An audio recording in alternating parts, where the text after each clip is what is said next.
Mtuhumiwa huyo amefikishwa katika mahakama ya wilaya ya Itilima mkoani Simiyu kwa ajili ya kusomewa shtaka lake la mauaji la shauri namba 12571 ya mwaka 2026 mbele ya hakimu mkazi mwandamizi Mheshimiwa Robert Kaanwa.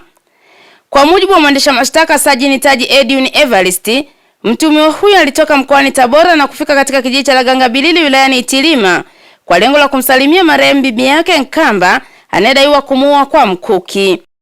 Na baada ya kuwasili nyumbani kwa bibi huyo mnamo Mei 28 mwaka huu, alimchoma na mkuki huo na kupelekea bibi huyo kupoteza maisha.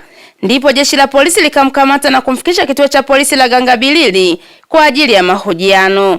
Mshtakiwa Nzumbe anashtakiwa kwa kosa moja la mauaji kinyume na kifungu cha 196 na 197 cha sheria ya adhabu sura ya 16 kama yalivyofanywa marejeo ya mwaka 2023.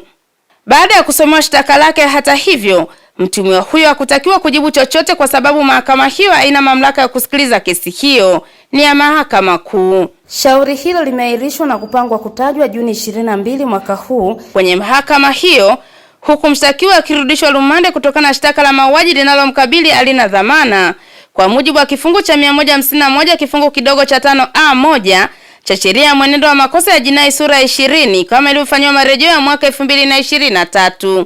Kutoka hapa nje ya mahakama ya wilaya ya Itilima mkoani Simiyu, Teddy Kilanga, ITV.